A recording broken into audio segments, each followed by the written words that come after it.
Between 1977 and 1980, Canadian rock band Rush achieved significant success in the United Kingdom.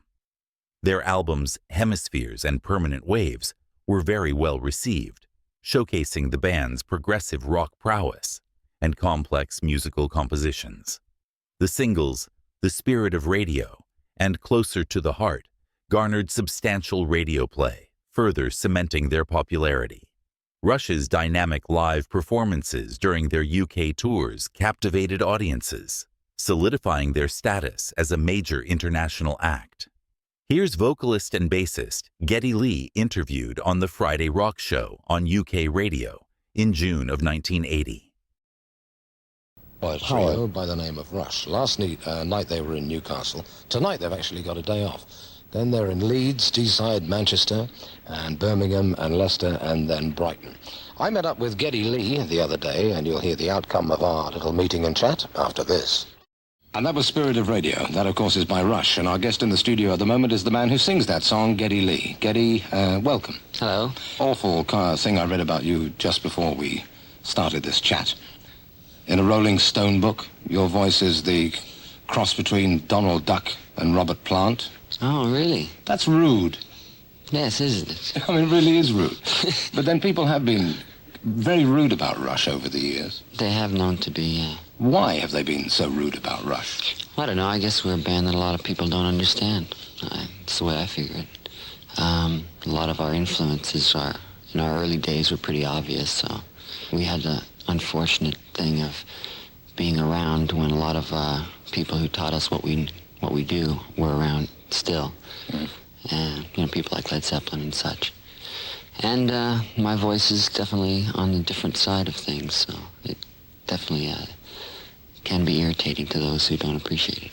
But even though you have been considerably knocked, to use that word, you never really have deviated from what you started really. Way back in, as far as recording is concerned, in 1974, have you? No, well, we know what we wanted to achieve, and there was enough audience that understood where we were at, so that if the critics didn't, it didn't seem to really matter to us.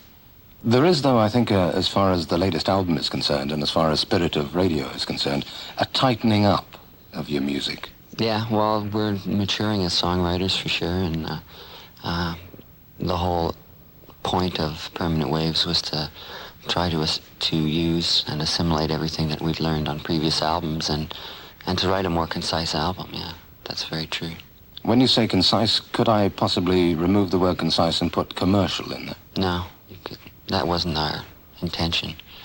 We wanted to write a better album. We wanted to try our hand at writing songs and trying to use the knowledge that we'd learned by using other instruments and sort of assembling melody. Get ready to dance, everybody, yeah. Rock Commander is a celebration of rock and metal culture. Manage your own rock bands, connect with a passionate community, and experience exclusive collaborations with real bands like American Chaos and Adam and the Metal Hawks.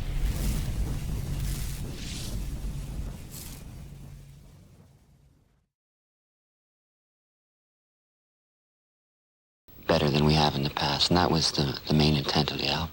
Because a considerable amount of your material is of an anthem nature, and very, very complex. Yeah, it is, but it's sort of internally complex more than blatantly complex, and that's how we would prefer it to be. I mean, a song has to have a cohesive sort of feel to it, and it has to be a song first, and I don't think the complexity should take away from the basic structure of the tune, the basic melody of the tune anyway. This is what we've been trying for album after album, and I think Permanent Waves was our most successful at trying to do that.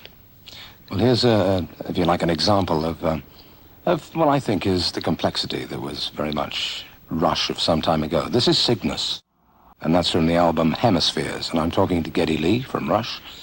Can I just clear something up with you? I've always wondered this myself. You're Rush, and then there's Frank Marino and Mahogany Rush. Yes. Why?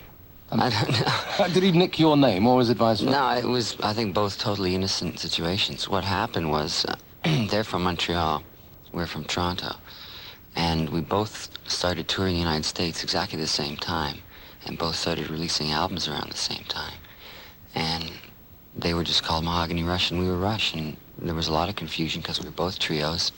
We were both from Canada, and we were both touring the States at the same time, so it got very crazy for a while. Yeah, but there's no underlying story in it. No, not really, no. Okay.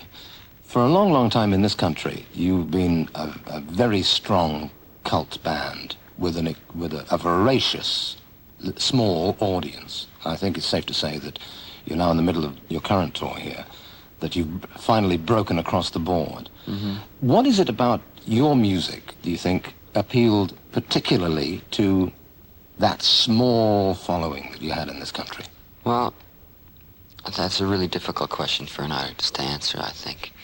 It's very difficult to stand aside from your music and say, this is why we're popular. That's almost impossible to do, but one can only speculate, and I would think that the kind of sound that we have was filling a particular need at the time when a lot of those kind of bands weren't making music. I mean, the kind of hard rock that we play wasn't really happening for a while. I mean, everything seemed to be going either jazz rock or new wave or this and that. And I think there was a gap, and I think we filled that gap, really. You actually have, I believe, been playing since 1969.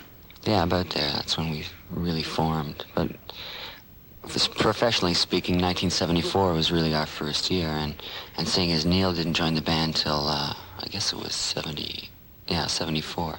That's when we really consider the beginning of the band, but Alex and I and John Rutsey started way before that, in 69. How do you go down in other territories? The only other territory that I am aware that you're a big success in is Holland.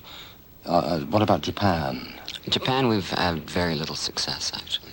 Our records have done very little, and we're in the process now of changing record companies there, so hopefully we're going to try to go over there over the next couple of years. And what's the current reaction to you in the States? Very good. Our Permanent Waves went up to number 4 on the charts there, and it was a very big success.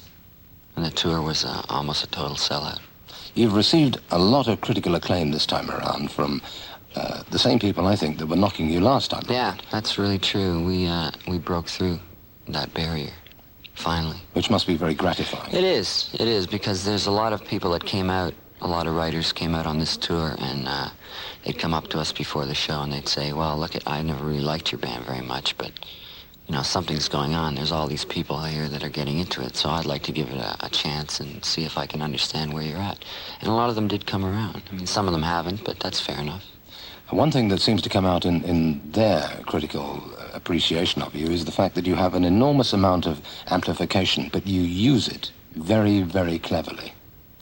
Well, I mean, it's very easy to fall into a trap where you're wrestling with your equipment, and I mean, it's very easy to get a lot of gear and just turn it up and bluff it, but I think the challenging thing for a loud, powered trio, I guess if you want to call it, is to have control over your gear and to make sure that you're not overbearing and that you sound powerful yet tasteful, I guess, is the best way to describe it. Subtle. Yeah. I mean, subtle in a form of music that isn't very subtle is difficult to achieve. I'm pretty sure that if you and I were in front of an audience, a Rush audience at the moment, and I asked them what they'd like to hear, I know what answer they'd give me. What answer would you give me to the same question? Given all your catalogue and all your material, what do you think is the definitive Rush track? Well, I don't know what the definitive one is, but the closest guess I would make would be Xanadu, I think. I think that's what the audience would say as well.